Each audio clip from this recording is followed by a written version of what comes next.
After training parkour for nearly a decade, I've learned that there are 5 rules or laws that you just cannot break when you're training in terms of your progression or safety or whatever. So we're just gonna get into them right now. Oh, and by the way, I included a bonus tip at the end of this video, not because I'm nice or whatever, but because 5 looks a lot better in a thumbnail than 6. So yeah, you're gonna wanna watch to the end to see that one. Law number 1 is do not train after you're exhausted. I advocate for training after you're tired a lot because this is how you build strength, but the nuance to this law is to know what you can and cannot train after you're exhausted. To use myself as an example, after about 3 hours of training, I am absolutely gassed. Like, I know if I haven't chugged at least like 200 milligrams of caffeine and taken a couple things of ibuprofen beforehand, then I should be training at most at like 30% of my capacity because I know I'm just not gonna do very well. Unless, of course, I'm in a foam pit. If I'm doing flips into a foam pit, like, then in that case, I'll just do whatever because there's pretty much no risk of getting hurt as long as you're being smart. But trying to deny how exhausted you are and just continuing to train after you're tired and trying jumps you know you can't do, trying flips you know you can't do, this is just a recipe for disaster. It's very similar to like ego lifting in the gym, like almost you want to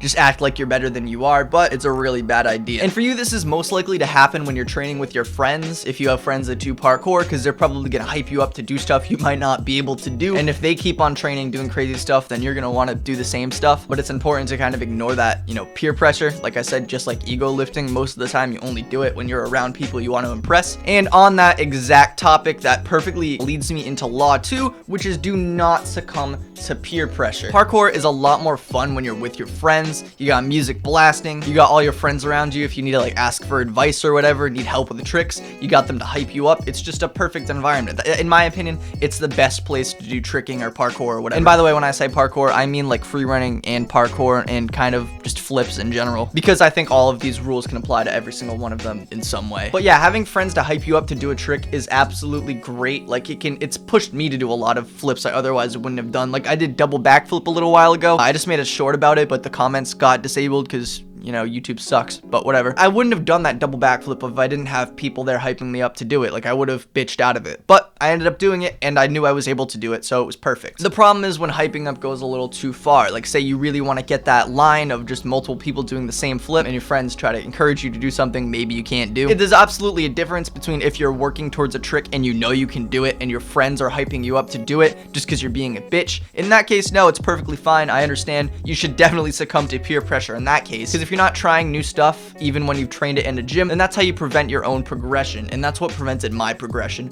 for years. Because for a while, I didn't have anyone to train with, and, you know, consequently, I made the least amount of progress that I ever had in those couple of years. But when it comes to something you don't really have full confidence of that you can do, or something you've never even trained, like if you've never done a gate flip outside, for example, and your friends are doing a gate line and they're just trying to convince you to do it with them, maybe don't do it. It's probably not the best idea. I always advocate learn shit in a gym first, or at least with pads. Yeah, that's the essence of this kind of law. Just make sure you're training stuff you know you can do, or you know you can come very close to. Law number 3 is going to be test your surfaces. This is a big one. I've seen videos of like surfaces sliding under people when they're doing parkour jumps outside, and it's just so scary. There's actually nothing worse than doing a jump perfectly but then having the surface mess up on you. Like maybe if it's a slippery surface and you just fall on your ass, like it sucks. And it's completely preventable because in parkour, unless you're jumping between 2 buildings, which I probably wouldn't advise unless you're crazy. But then again, if you're jumping between buildings, I don't think safety is your biggest priority. It's completely preventable for the majority of parkour jumps, because for people out there who are new to parkour, maybe don't know, parkour isn't actually just jumping between buildings. A lot of parkour is literally just jumping between like different ledges, doing lines and flips over shit. I'll put stuff on screen.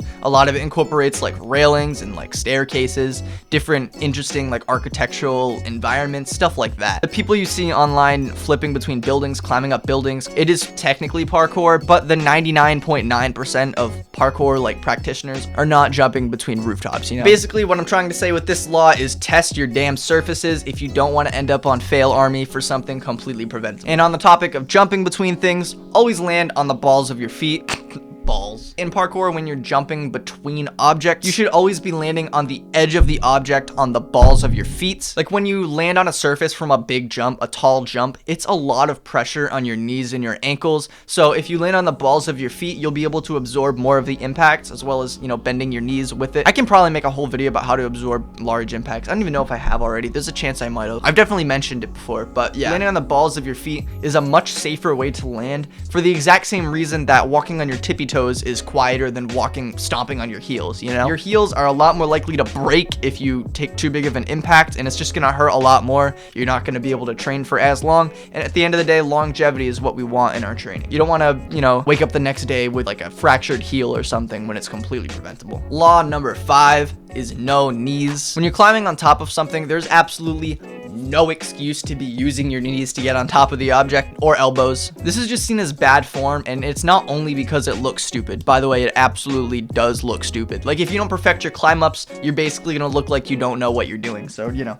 just learn how to climb up stuff. And I'm guilty of this too. Like for a while when I was younger, when I was like super weak and stuff, when I was like 10, 12, whatever, I never bothered practicing climb ups because it took so much upper body strength. Luckily now I've kind of just with age been able to climb up better. But yeah, definitely learn how to climb up stuff. Along with just the kind of style aspect, using your knees to climb up on things is just bad for your knees in general. It's putting a lot of pressure on your knees. So as a general rule in parkour, never use your elbows and never use your knees. And tip number 6 is to always learn how to properly fall. I kind of skimmed over this with the land on the balls of your feet stuff, but learning how to properly fall off of stuff is a lot more nuanced than just that. There's a couple of different techniques you can use to, you know, jump off of stuff. One of which is the shoulder roll, and then there's the slap landing, and just generally learning how to absorb impact off of large objects is very important. I'm not going to go into like super detail about how you can do this, but there's definitely ways you can learn online. If you look at my channel, there's probably a bunch of videos where I've taught you how to fall. I know I mentioned how to do a shoulder roll in like every single video,